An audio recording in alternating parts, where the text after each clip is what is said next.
It's time now for the political analysis of Fromm and Fuller. Al Fromm, former political advisor to President Bill Clinton, and Craig Fuller, former political advisor to both Presidents Ronald Reagan and George H.W. Bush.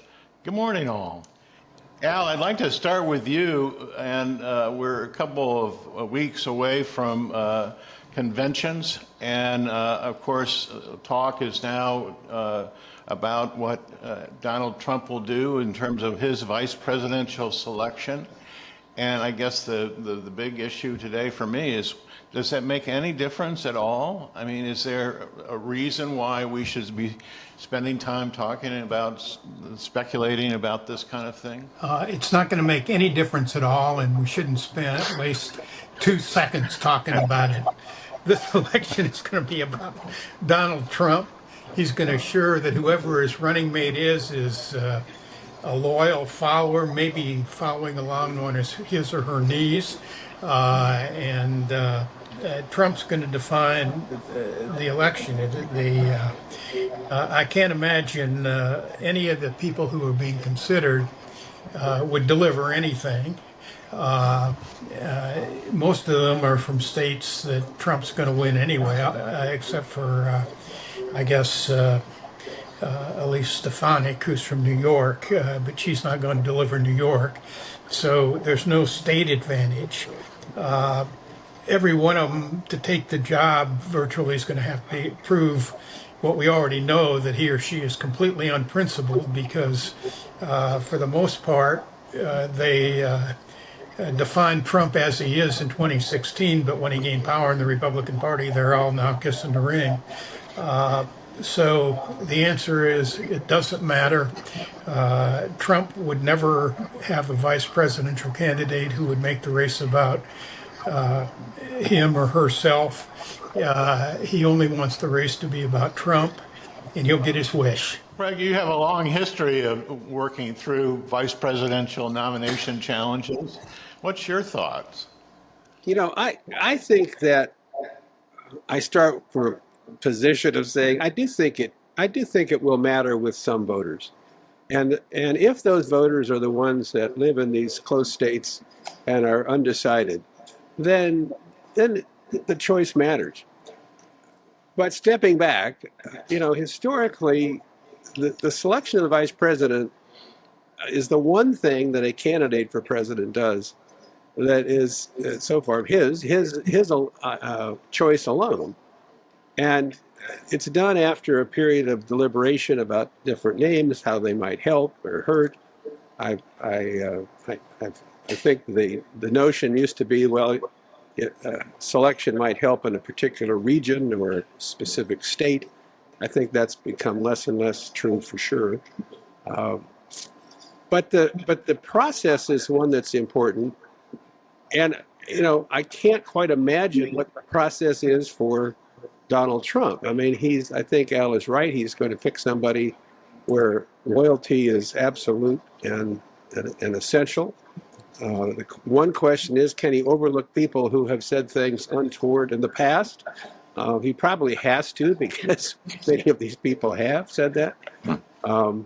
He's not somebody that, it seems to me, is going to give this person he selects much of a role, which begs the question, why do some of these people want it? I suspect some may want to be on the list more than they'd actually want to be picked. But I do think that when he sits down and actually has to go out and make a choice, my guess is, rather than, I think, what people have done that Al and I have been associated with, they're looking for somebody who's qualified on day one. They're looking for somebody who will be a good partner in that White House, because it's the only other elected official in the White House with you. You can't fire the person. And so those are the kinds of things that are in a discussion. My guess is Trump wants a good story. He wants somebody who's, people are going to say, wow, that was a smart choice. After that, I don't know what he particularly was. I'll go out on a limb a little bit. I've gone through the list of supposedly people that are being vetted. By the way, the people being vetted, according to the campaign, may not be the person Trump picks. He could meet somebody and decide, I think, on the spur of the moment. there's a funny question in my mind. What does vetting mean in the Trump world? I mean, gee, we can't get anybody who's been, indicted. No, that's not a concern. You can't get anybody who's been convicted of. That's not a concern. Maybe if they've been gone to jail, he wouldn't respect them if they'd actually been unable to beat the rap and went to jail. Yeah. But seriously, you look at the list. I don't think he holds people who have been long public servants in that high regard. Marco Rubio always comes up, senator from Florida.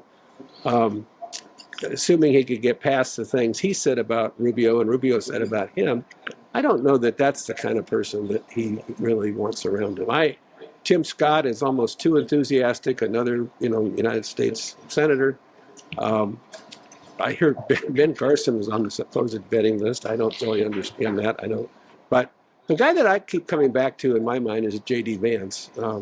While he is a senator, he's really been an author and a businessman. He's connected to the financial community, and he's young. He would be somebody that would, I don't think, eclipse Trump. He is very bright, I think. So I think he might go something like that, get a good story, go through the convention, have somebody who can handle himself well in a debate against Kamala Harris, and after that, I don't know that would be much of a role for the person. Yeah. Although the vice president does travel the world and is the head of the Senate, and so if they ever got elected, there would be definitely a role for him. Well, first of all, any of these candidates on their list who travels the world would be an embarrassment to the United States of America, starting with J.D. Vance, who has proved, if nothing, he may be smart, but he sure as hell is malleable. He'll say whatever he has to say to play the politics of the day. He can't decide whether Trump is Hitler or God. It's those are his two extremes on Trump. But look, the reason it's not going to make any difference is because when Trump's on the ballot, you either vote for him or against him. And we know from the last two races, and I think the polling will reinforce that this time, Trump will probably get about 47, 46% of the vote. So a majority of the voters are not going to be for him. And the question is, who in that anti-Trump arena is going to vote for him because he has an unprincipled vice president who kisses his ring?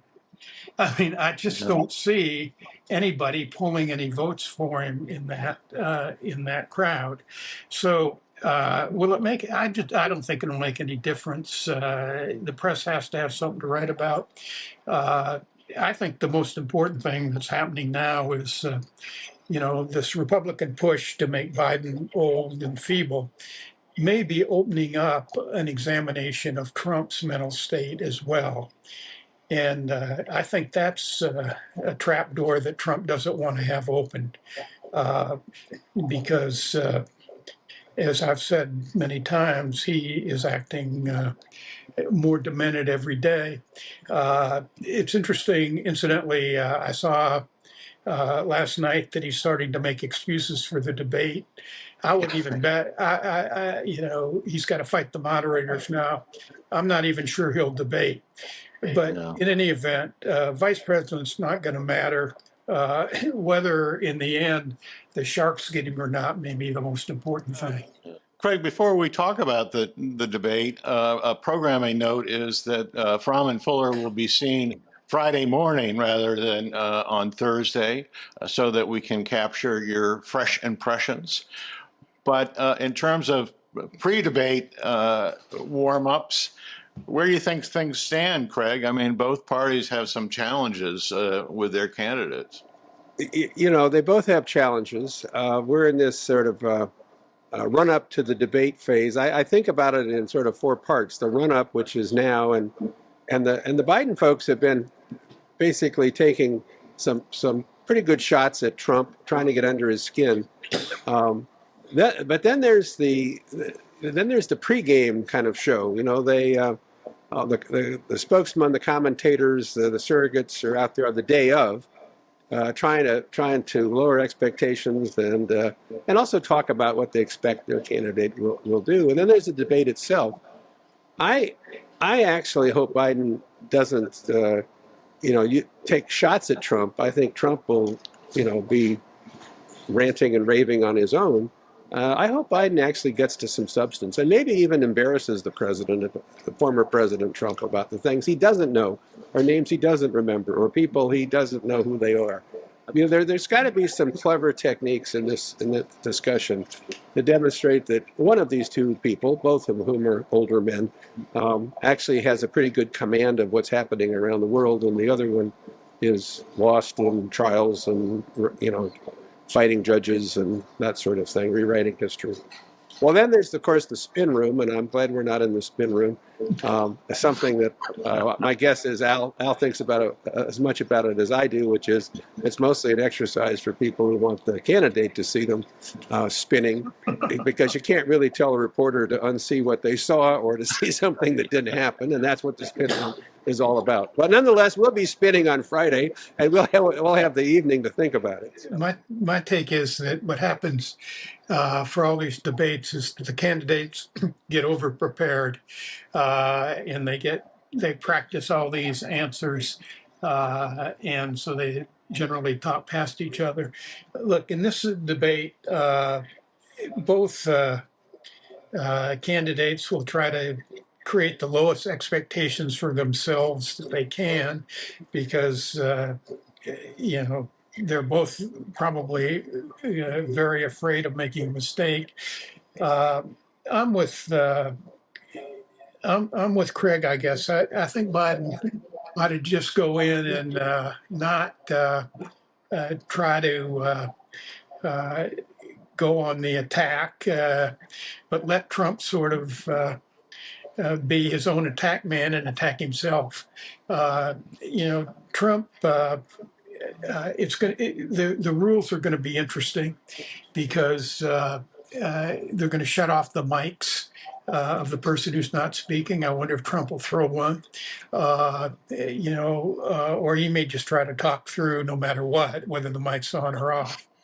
This campaign has been basically void of issues in terms of the way both candidates have played it. I hope they do talk about the issues. We have really big challenges. I can't imagine that Trump can talk about them intelligently. So Biden ought to try, but I don't have high hopes that this is going to be, a Kennedy-Nixon debate. Well, Craig, you have the last word. I guess one of your pieces of advice is no one should look at their watch during the.